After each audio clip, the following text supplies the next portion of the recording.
ونصلي ونسلم على رسوله الكريم أما بعد فأعوذ بالله من الشيطان الرجيم بسم الله الرحمن الرحيم قال الله تبارك وتعالى في القرآن المجيد والفرقان الحميد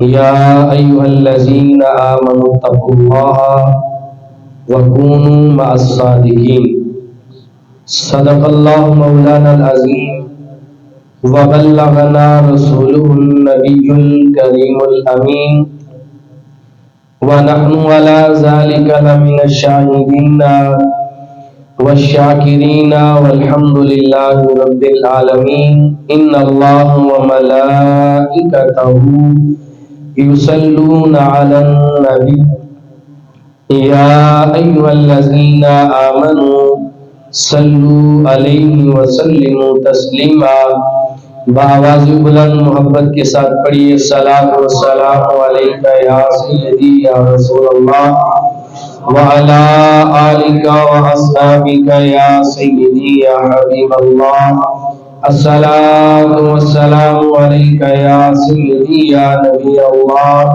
وعلى آلك وأصحابك يا سيدي يا رحمة للعالمين يا صاحب الجمال ويا سيد البشر من وجهك المنير لقد نفذ القمر لا يمكن الثناء كما كان حقه بعد خدا فزرقته قصة مختصر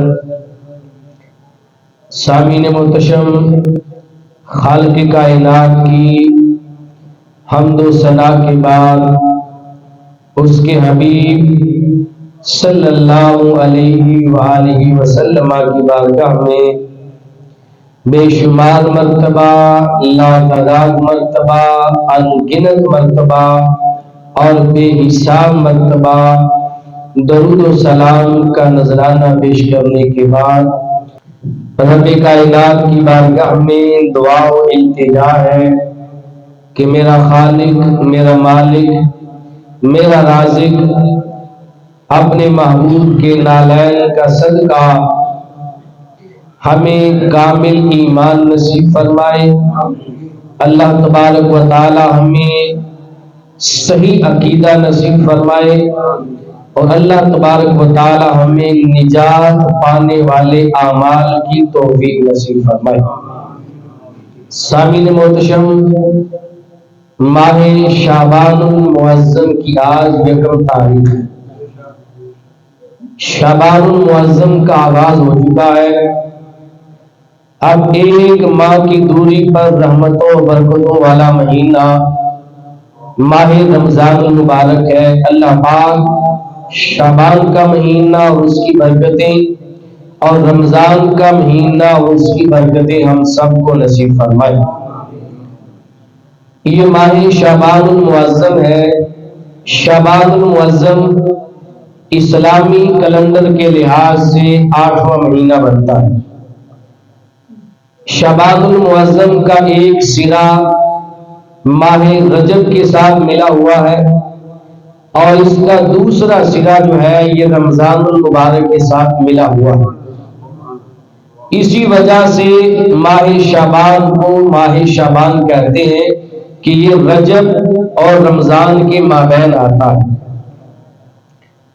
آج ہم ماہ شعبان کی کچھ فضیلت آپ کے سامنے بیان کریں گے اور پھر آخر میں ماہ شعبان کے روزوں کے متعلق بھی چند باتیں آپ کے گوش گزار کریں گے۔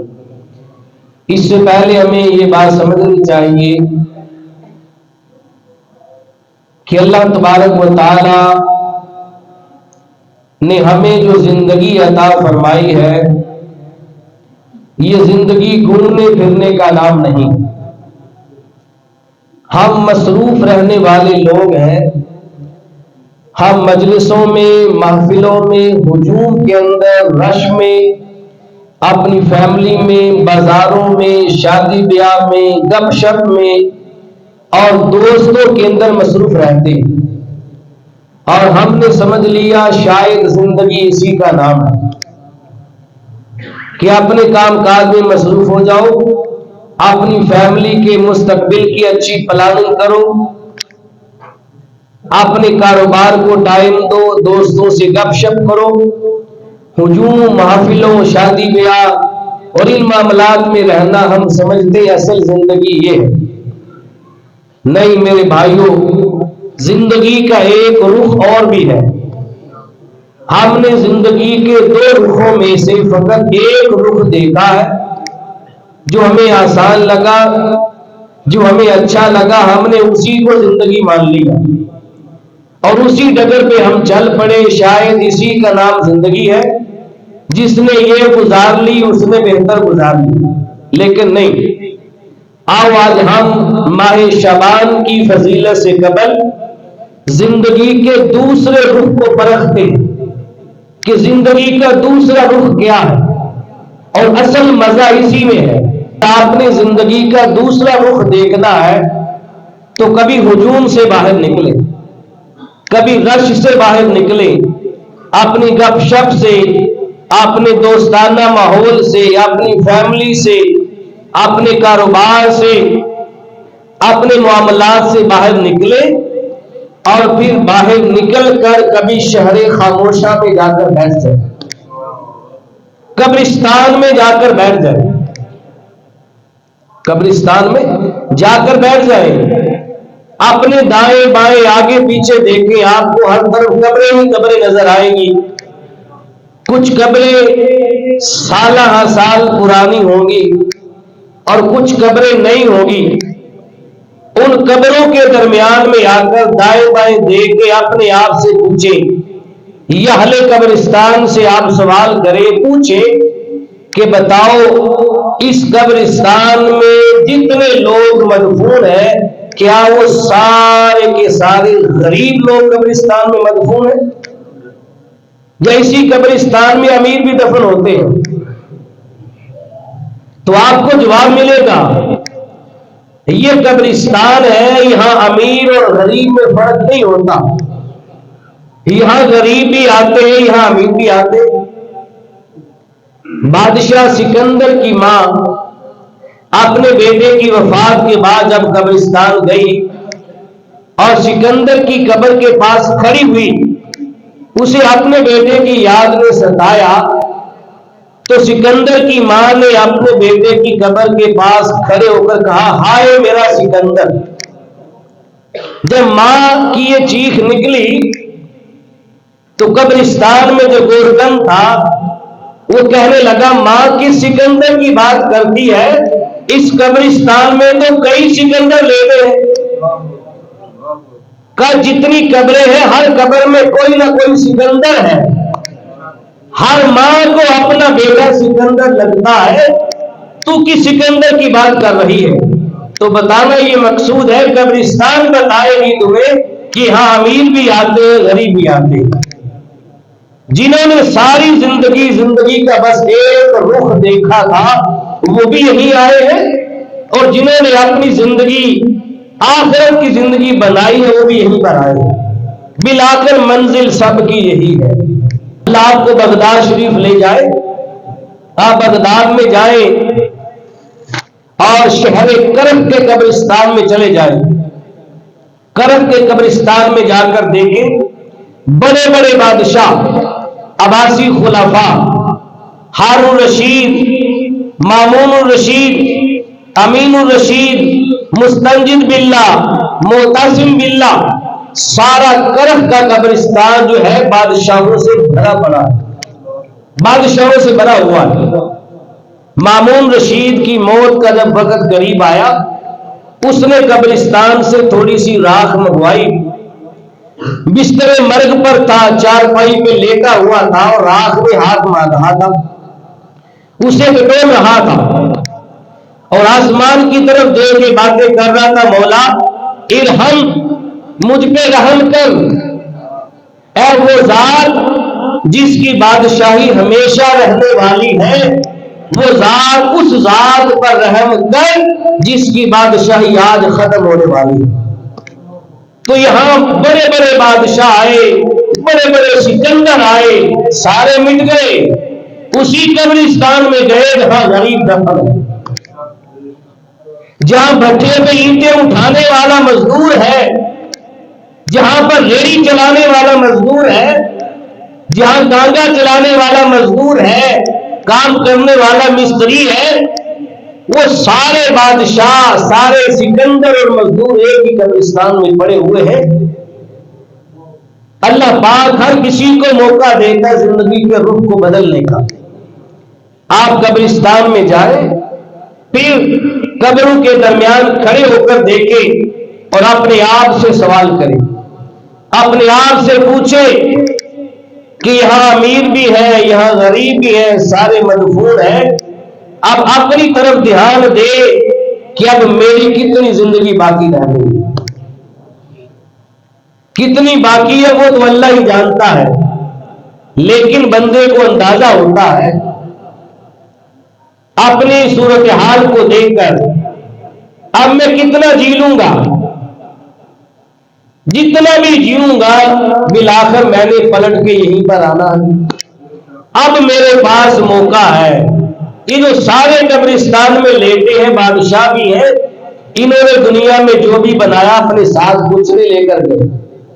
آج میرے پاس موقع ہے کہ میں اپنے ساتھ کچھ لے جاؤں، اپنی آخرت کے لیے اعمال کروں اور ایسے کام کروں جو کبھی ختم نہ ہو، کبھی ختم نہ ہو، جو ہمیشہ باقی رہے، ہمیشہ باقی رہ جائے۔ شاہ شمس تبریزی رحمت اللہ تعالی علیہ جب شیخ جلال الدین رومی رحمت اللہ تعالی علیہ کے دل کی دنیا بدلنے کے لیے گئے، ان کے پاس پہنچے تو جلال الدین رومی رحمت اللہ تعالی علیہ کی بارگاہ میں کتابوں کا ڈھیر لگا ہوا تھا۔ بڑے عالم تھے، صوفی تھے، لائبریری بھری ہوئی تھی، اور دور یہ تھا کتابیں اس وقت پریس نہیں ہوتے تھے، کتابیں قلم دواد سیاہی سے اپنے ہاتھ سے لکھنی پڑتی تھی، بڑی مشقت تھی، ایک کتاب کو لکھتے نہ جانے کتنے کتنے سال لگ جاتے تھے۔ تو کتابوں کا ڈھیر لگا ہوا جلال الدین رومی رحمت اللہ تعالی علیہ کی بارگاہ میں دیکھا، شاہ شمس تبریزی رحمت اللہ تعالی علیہ نے ساری کتابیں اٹھا کر پانی میں ڈال دی، پانی میں ڈال دی۔ جلال الدین رومی رحمت اللہ تعالی علیہ جلال میں آئے، کہنے لگے بابا جی یہ آپ نے کیا کیا، میری ساری محنت ضائع کر دی، پانی میں ڈال دی کتابیں۔ اب کتابوں سے پانی میں جا کر نقوش مٹ جائے گے، سیاہی اتر جائے گی اور میری محنت ضائع ہو جائے گی۔ بابا جی کہنے لگے مولانا یہی تو بات تمہیں سمجھانے آیا ہوں کہ ایسی محنت کیوں کرتے ہو جو ضائع ہو جائے، کہ ایسی محنت کر جو کبھی ضائع نہ ہو۔ یہی بات بتانے آیا ہوں کہ ایسی محنت کیوں کرتے ہو جو ڈوب جائے، ایسی محنت کرو جو خود بھی تیرتی رہے تمہیں بھی تیرا۔ اور زندگی میں رب کائنات ایسی محنت کرنے کے لیے اور اپنی زندگی کا رخ بدلنے کے لیے، دل کی حالت کو بدلنے کے لیے رب کائنات ہر بندے کو موقع ضرور دیتا ہے۔ کوئی بندہ یہ نہیں کہہ سکتا کہ مجھے موقع نہیں ملا، ہر کسی کو موقع ملتا ہے۔ اور میں سمجھتا ہوں یقیناً ماہ شعبان المعظم اور پھر شعبان کے بعد رمضان کا مل جانا، یہ ہمارے لیے زندگیوں کے رخ کو بدلنے کا موقع ہے۔ شعبان بھی ایک موقع ہے اور رمضان بھی بہت ہی بڑا موقع ہے۔ اگر ہم نے اس موقع کو ضائع کر دیا اور بعد میں کہا کہ ہم غلط ڈگر پہ چل پڑے ہیں تو پھر غلطی ہماری اپنی ہوگی، بعد میں فقط کفِ افسوس ملتے رہ جائیں گے۔ شعبان المعظم اسلامی کیلنڈر کے لحاظ سے 8واں مہینہ ہے۔ اس مہینے کی بڑی شان اور بڑی برکتیں۔ اس مہینے کی سب سے بڑی فضیلت تو یہ ہے کہ خود میرے آقا صلی اللہ علیہ وآلہ وسلم نے اس مہینے کے بارے میں فرمایا شعبان شہری و رمضان شہر اللہ، فرمایا شعبان میرا مہینہ ہے اور رمضان اللہ تبارک و تعالی کا مہینہ ہے۔ شعبان کو حضور نے اپنا مہینہ کہا. اپنا مہینہ کہنے کی بھی وجوہات ہے کہ حضور نے اس مہینے کو اپنا مہینہ کیوں کہا. اس کی ایک وجہ یہ ہے کہ ہم حضور کی امت ہیں. ہمیں حضور علیہ الصلوۃ والسلام نے اپنی امت کہہ کے بلایا، اور شعبان المعظم کے اندر ایک ایسی رات آتی ہے جس رات میں امت مصطفیٰ کے اعمال مولا کی بارگاہ میں اٹھائے جاتے ہیں، جس رات میں ان کی آئندہ پورے سال کی قسمت کے فیصلے ہوتے ہیں. یہ رات اس امت کی قبر سے، دوزخ سے نجات کی رات ہے، یہ توبہ کی رات ہے. تو جس مہینے کو حضور نے اپنا مہینہ کہا، رب کائنات نے امت محمدیہ کو توبہ کی رات اور دوزخ سے نجات کی جو رات عطا فرمائی ہے وہ شعبان المعظم میں عطا فرمائی ہے، جسے شب برات کہتے ہیں. تو جب حضور کی امت کی توبہ اور بخشش کی رات اس مہینے میں ہے تو حضور نے اس مہینے کو اپنا مہینہ کہہ کے پکارا. میری امت کی جس مہینے میں توبہ قبول ہوگی، میری امت کے اس مہینے میں گناہ معاف کر دیے جائیں گے. لوگوں وہ مہینہ میرا مہینہ، وہ مہینہ میرا مہینہ ہے. اس مہینے کو میرے آقا نے اپنا مہینہ کہا. اس کی دوسری وجہ کیا ہے؟ اس کی دوسری وجہ یہ ہے کہ وہ آیت کریمہ قرآن مجید کی جو بڑی مشہور و معروف ہے، اہل سنت و جماعت کے بچے کو یاد ہوگی، ہر گھر میں پڑھی جاتی ہوگی، وہ یقیناً یاد بھی ہونی چاہیے. ابھی میں نے خطبے کے اندر تلاوت بھی کی ہے، ان اللہ و ملائکتہ یصلون علی النبی یا ایھا الذین آمنوا صلوا علیہ وسلموا تسلیما. یہ آیت درود و سلام ہے. اس آیت کے ذریعے رب کائنات نے درود و سلام کا حکم نازل فرمایا ہے. امام قسطلانی علیہ رحمہ اپنی المواہب الدنیا میں لکھتے ہیں، شارح بخاری، آپ فرماتے ہیں آیت درود و سلام جو ہے وہ بھی شعبان المعظم کے مہینے میں نازل ہوئی. اللہ نے امت محمدیہ کو اپنے محبوب پر درود و سلام پڑھنے کا جو حکم دیا ہے وہ شعبان المعظم کے مہینے میں دیا ہے. اس لیے شعبان کے مہینے میں کثرت کے ساتھ اپنے نبی پہ درود و سلام پڑھا کرو. اس مہینے میں کثرت کے ساتھ درود و سلام پڑھا جاتا ہے، اور آیت درود و سلام بھی اس مہینے میں نازل ہوئی ہے.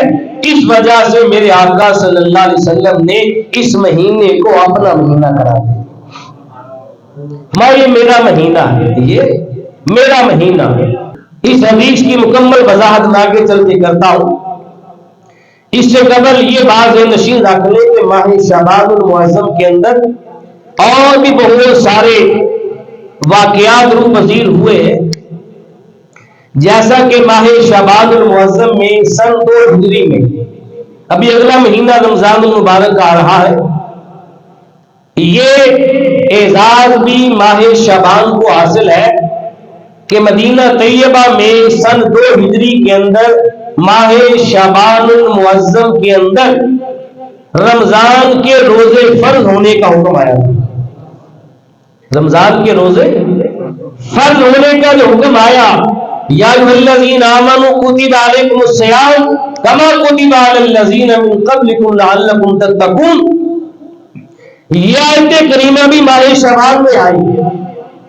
رمضان کے روزوں کے فرض ہونے کا حکم سن 2 ہجری میں ماہ شعبان میں آیا تھا، تو یہ اعزاز بھی ماہ شعبان کو حاصل ہے. پھر ماہ شعبان المعظم کے اندر ہی سن 2 ہجری میں مدینہ طیبہ کے اندر مسجد قبلتین میں، جہاں 2 قبلوں والی مسجد کہلاتی ہے، اللہ تبارک و تعالی نے آیت تحویل قبلہ نازل فرمائی. مسلمان پہلے بیت المقدس کی جانب منہ کر کے نماز پڑھا کرتے تھے. مسلمانوں کا پہلا قبلہ بیت المقدس مسجد اقصی تھا، جو آج یہود الاشارہ کے نرغے میں ہے. اللہ بیت المقدس کو کفر کے نرغے سے خلاصی نصیب فرمائے. مسلمانوں کا قبلہ وہ تھا قبلہ اول. مدینہ منورہ جا کر بھی 17 مہینے تک حضور بیت المقدس کی جانب منہ کر کے نماز پڑھا کرتے تھے. ایک روز مسجد قبلتین میں نماز پڑھا رہے تھے. دوران نماز میرے مصطفیٰ کے دل میں چاہت تھی کہ کاش ہمارا قبلہ کعبۃ اللہ بن جائے. تو رب تعالیٰ کو دلوں کے بھید جانتا ہے. یہ دل میں آرزو تھی. حالت نماز میں میرے محبوب نے اپنا چہرہ آسمان کی طرف اٹھا کے دیکھا. اسی لمحے میرے رب نے آیت کریمہ نازل فرما دی قد نرا تقلب وجهک فی السماء. اے محبوب ہم آپ کے اٹھتے ہوئے چہرے کو بار بار دیکھتے ہیں. تو اللہ تبارک و تعالیٰ نے سن 2 ہجری میں ماہ شعبان میں مسجد قبلتین میں حالت نماز میں جب مصطفیٰ کے چہرے کو آسمان کی طرف اٹھتے دیکھا تو اسی وقت تحویل قبلہ کی آیت کریمہ دے کے جبریل امین علیہ السلام کو بھیج دی. تو قبلہ تبدیل ہونے کا حکم اور تحویل قبلہ کی آیت بھی سن 2 ہجری میں شعبان کے مہینے میں آئی. یہ اعزاز بھی ماہ شعبان کو حاصل ہے کہ شعبان المعظم میں قبلہ کعبۃ اللہ بن گیا. حضور کی ایک نظر سے قبلہ چینج ہو گیا. یہ اعزاز ماہ شعبان کے پاس. آگے چلے ماہ شعبان المعظم میں ایک بہت بڑا اعزاز اور بھی بہت بڑا اعزاز ہے. وہ یہ ہے کہ ماہ شعبان المعظم 4 ہجری کے اندر مولا کائنات علی المرتضی شیر خدا کرم اللہ وجہ الکریم اور سیدہ کائنات سیدۃ النساء خاتون جنت سیدہ فاطمہ الزہرا سلام اللہ علیہا ان کے دوسرے لگتے جگر وارث جنت شہید کربلا حضرت سیدنا امام عالی مقام امام حسین رضی اللہ تعالی عنہ کی ولادت باسعادت ماہ شعبان المعظم میں ہوئی. ماہ شعبان المعظم میں ہوئی ہے. تو ماہ شعبان المعظم کو یہ اعزاز بھی جا رہا ہے کہ امام حسین اسی مہینے میں تشریف لائے. اس مہینے میں امام حسین کے چہرے کو دیکھ کر میرے مصطفیٰ کا چہرہ کھل اٹھا تھا. میرے آقا کا چہرہ باغ باغ ہو گیا تھا. یہ اعزاز ماہ شعبان کو جاتا.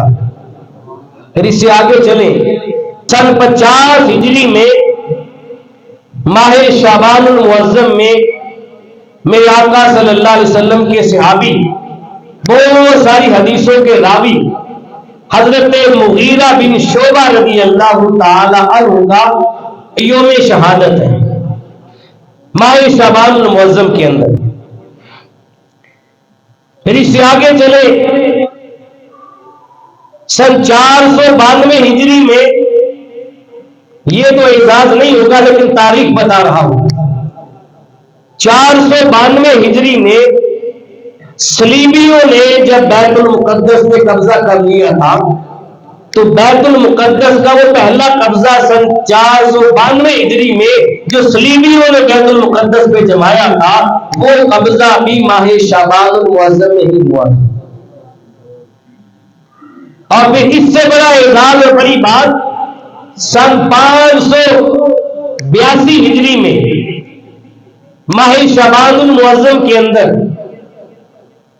سلطان صلاح الدین ایوبی رحمت اللہ تعالی علیہ جن کی فوج میں جب حضور سیدنا غوث العظم رضی اللہ تعالیٰ عنہ کے خلفاء آپ کے شاگرد اور آپ کے مریدین اور آپ کے مدرسہ سے فارغ التحصیل بہت بڑے علماء کا لشکر صلاح الدین ایوبی رحمت اللہ تعالی علیہ کی فوج میں شامل ہوا تو ان کو ساتھ ملا کر 582 ہجری میں صلاح الدین ایوبی رحمت اللہ تعالی علیہ نے صلیبیوں کے قبضے سے بیت المقدس کو آزاد کروا لیا تھا.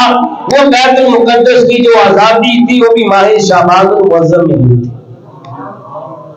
وہ بھی کب ہوئی تھی؟ ماہ شعبان المعظم کے اندر ہی ہوئی تھی. یہ اعزاز بھی ماہ شعبان المعظم کے حصے میں جاتا. اس کے بعد ماہ شعبان کا ایک اور بہت بڑا اعزاز ہے کہ امام الائمہ فی الحدیث امام الائمہ فی الفقہ، ہم سب کے امام جن کے ہم مقلد ہیں، تابعی رسول، حضرت نعمان بن ثابت المعروف امام اعظم ابو حنیفہ رحمۃ اللہ تعالی علیہ جو فقہ حنفیہ کے بانی ہے، آپ کا یوم وصال بھی ماہ شعبان المعظم کے اندر ہی ہوا۔ یہ اعزاز بھی ماہ شعبان کو جاتا ہے۔ پھر سندھ کی دنیا میں جائیں تو وہاں کے بادشاہ لال شہباز قلندر رحمت اللہ تعالی علیہ، آپ کا یوم وصال بھی ماہ شعبان میں ہے، اور اسی مہینے میں ان کا عرس پاک بھی ہوتا ہے۔ اللہ اکبر کبیرہ۔ سارے اعزازات ماہ شعبان کو حاصل ہیں، اور بڑا اعزاز جو میں نے پہلے بتا دیا کہ آیت درود و سلام، اس کا حکم بھی ماہ شعبان المعظم میں ہی نازل ہوا تھا۔ یہ ساری فضیلتیں ماہ شعبان کی فضیلت اور عظمت کو اجاگر کرتی۔ یہ فضیلتیں کم نہیں، بہت بڑی فضیلتیں، اگرچہ اور بھی فضیلتیں ہیں لیکن میں انہی پہ اکتفا کر رہا ہوں۔ شعبان کا معنی ہے شاخ در شاخ ہونا۔ آسان سمجھ لیں، شعبان کا معنی حصہ۔ اس مہینے کو شعبان اس لیے کہا جاتا ہے کہ اس مہینے میں رب کائنات اپنی رحمتوں کے بے شمار حصے خیر کثیر کی صورت میں رب کائنات امت محمدیہ میں تقسیم فرما دیتا۔ اس وجہ سے اس مہینے کو شعبان کا مہینہ کہا جاتا ہے۔ دوسری وجہ، حضور سیدنا غوث العظم رضی اللہ تعالی عنہ کا فرمان بھی ہے، اور حضرت یحییٰ ابن معاذ رضی اللہ تعالی عنہ نے بھی یہ فرمایا کہ لفظ شعبان، اس میں 5 حروف ہیں۔ نمبر 1 شین، نمبر 2 با، نمبر 3 عین، نمبر 4 الف، اور نمبر 5 نون۔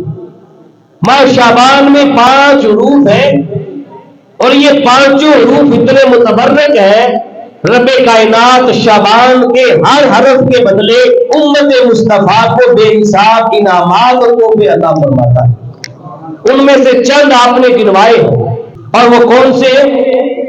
نمبر 1، ماہ شین کے بدلے شعبان کی شین سے کیا ملتا ہے؟ شعبان کی شین کے عوض میں امت مصطفیٰ کو شرف ملتا ہے۔ شرف کا معنی بزرگی اور بلندی۔ شعبان کی شین کے بدلے میں امت مصطفیٰ کو شفاعت حاصل ہوتی ہے۔ شعبان کی با کے بدلے میں، با معنی بر سے، بر کا معنی نیکی اور برکت۔ شعبان کی با کی وجہ سے رب کائنات امت محمدیہ کو بے شمار برکتیں دیتا ہے اور بے شمار خیر اور نیکیاں عطا فرماتا ہے۔ پھر شعبان کی عین ہے۔ شعبان کی عین کی برکت سے رب کائنات، عین سے عزت ہے، اللہ امت محمدیہ کو عزت عطا فرماتا ہے۔ اللہ امت محمدیہ کو عزت اور کرامت عطا فرماتا ہے۔ پھر نمبر 4 شعبان کا الف ہے۔ شعبان کے الف کی برکت سے رب کائنات امت محمدیہ کو الفت مصطفیٰ اور الفت خدا عطا فرماتا ہے۔ یہ الف کا فیض ہے، اور شعبان کی نون سے نور الہی عطا ہوتا ہے۔ نور الہی کی تجلیات کا فیضان ملتا ہے۔ یہ تو شعبان کے مہینے کے 5 حروف کی برکتیں ہیں۔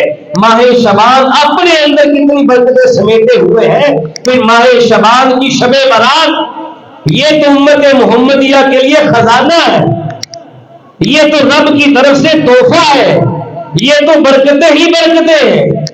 رب کائنات نے کتنا نوازا ہے امت مصطفیٰ۔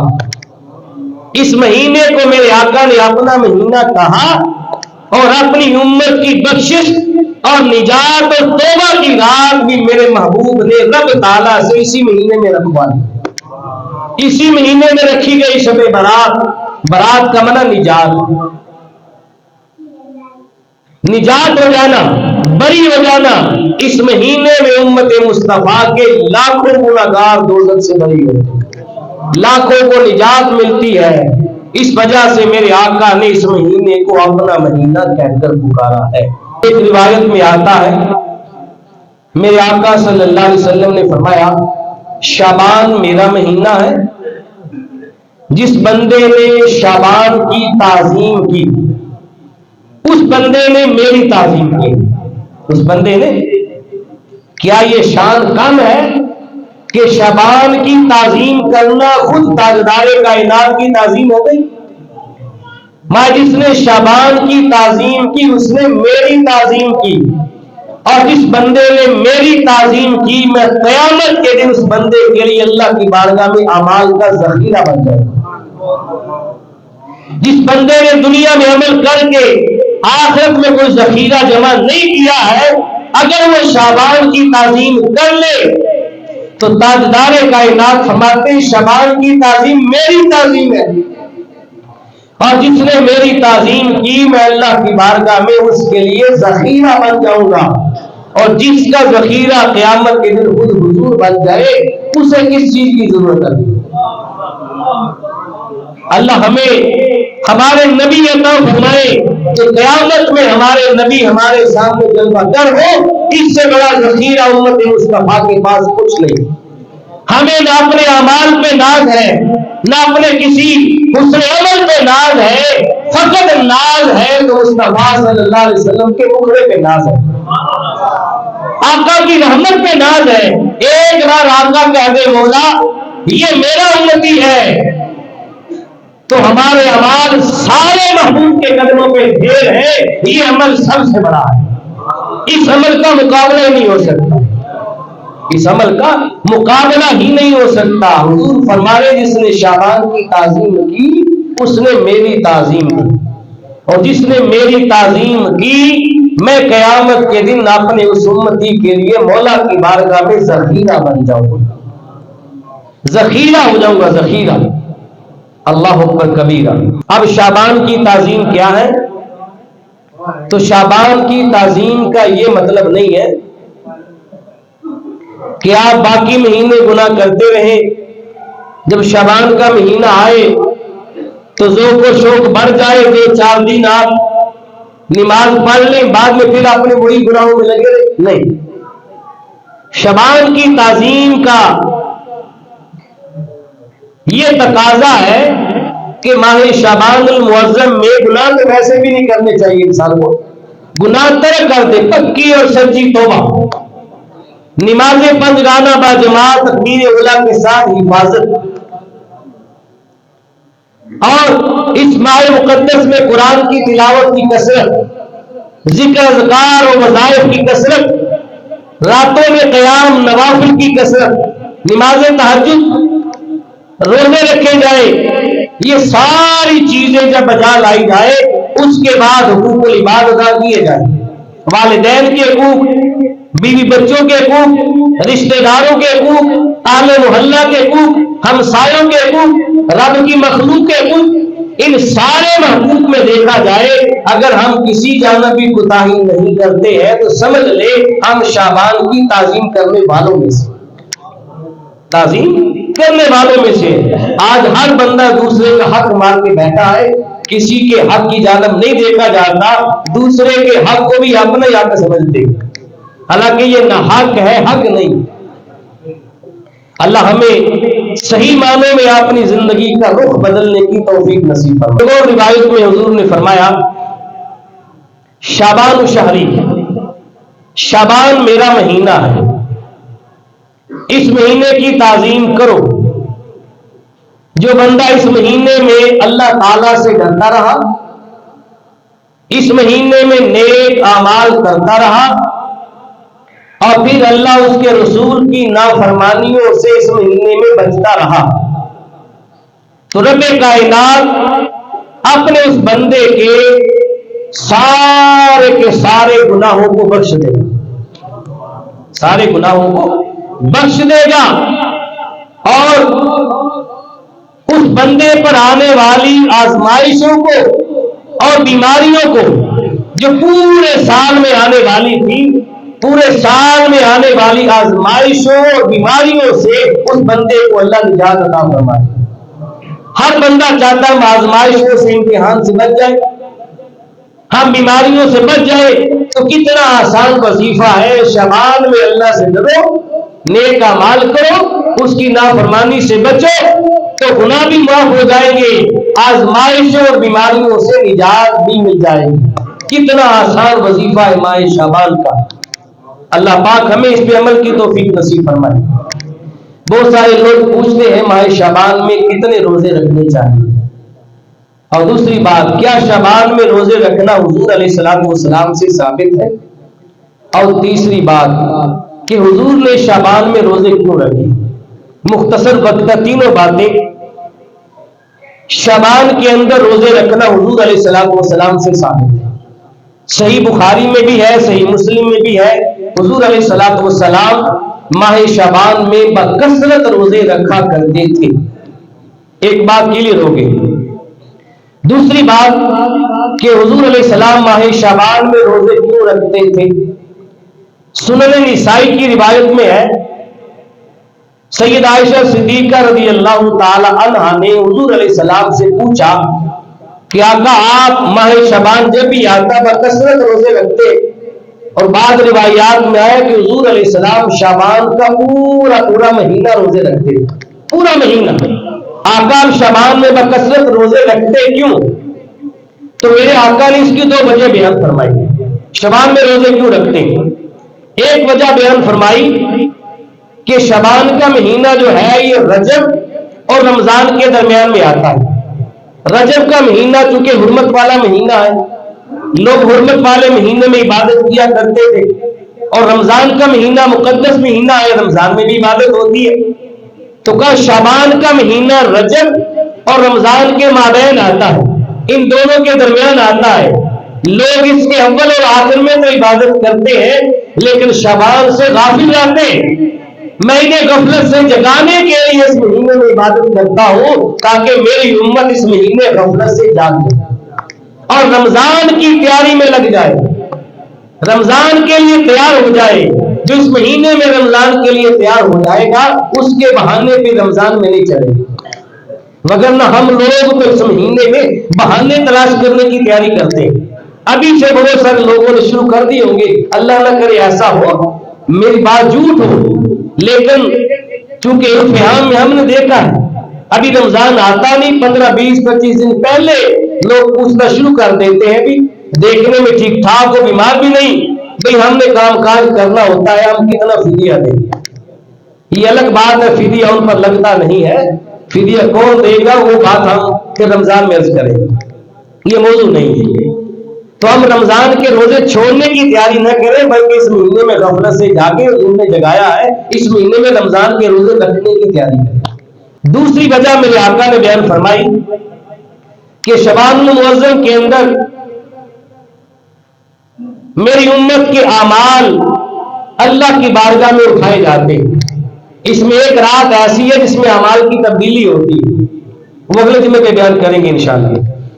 اس مہینے میں اعمال اللہ کی بارگاہ میں اٹھائے جاتے ہیں، تو میرے آقا نے فرمایا میں چاہتا ہوں کہ جب میرے اعمال میرے مولا کی بارگاہ میں اٹھائے جائے تو مجھے پسند ہے اس وقت میں حالت روزہ میں ہم بھی کوشش کریں آقا کی سنت کو پورے کرتے ہوئے اس مہینے میں جب ہمارے اعمال مولا کی بارگاہ میں اٹھائے جائے اور آئندہ سال کا ہمارا فیصلہ لکھا جائے، ہم نے کیا کرنا ہے، جب لکھا جائے اور اعمال پیش کیے جائے تو ہم اس وقت حالت روزہ میں ہو، رب کائنات میں فرشتوں دیکھو یہ میرا بندہ حالت روزہ میں ہے، اس بندے کے لیے خیر ہی خیر لکھ دو۔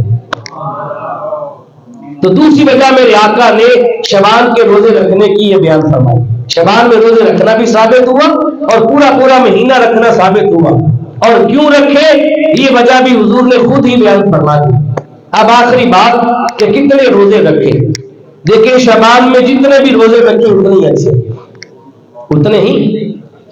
اب پورا مہینہ میں کہوں رکھنے کے لیے تو ہر بندے کے اندر سخت نہیں ہوگی، دن تو بالکل آسان ہے، نہ پیاس لگتی ہے نہ بھوک لگتی ہے، ہر بندہ اپنے اپنے کام کاج پہ جاتا ہے. بہت سارے ایسے جو شام کو لیٹ پلٹ کے آتے ہیں, کام کاج میں ہوتے ہیں, مشقت والا کام میں نہیں رکھ پاتے, لیکن جتنے بھی آپ سے ہو سکے رکھے. شرط نہیں کتنے رکھے, لیکن اتنا بتا دیتا ہوں کہ حضور نے پورا مہینہ رکھا. حضور نے شعبان کا الحمدللہ پورا مہینہ روزے حضور علیہ السلام نے رکھے ہیں. آپ ایک رکھ لیں تب بھی اچھا ہے, 2 رکھ لیں تب بھی اچھے ہیں, 5 رکھ لیں, 10 رکھ لیں, 15, 20 سارے اچھے ہیں, لیکن 15 شعبان المعظم کا روزہ رکھنا وہ بڑا قیمتی روزہ ہے.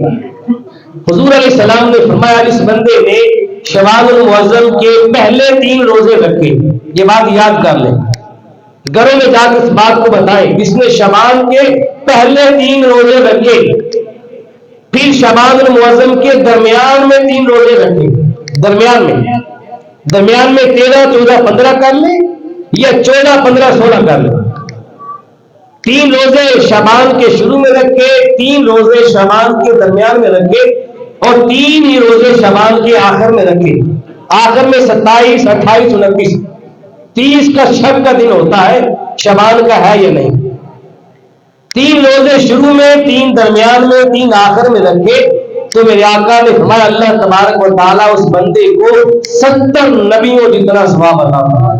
کائنات اسے 70 سال کی عبادت کا اجر عطا فرمائے گا. اور رب کائنات اس بندے کے لیے جب وہ بندہ فوت ہو جائے گا, اس بندے کا نام اللہ شہیدوں کی فہرست میں شامل فرما دے گا.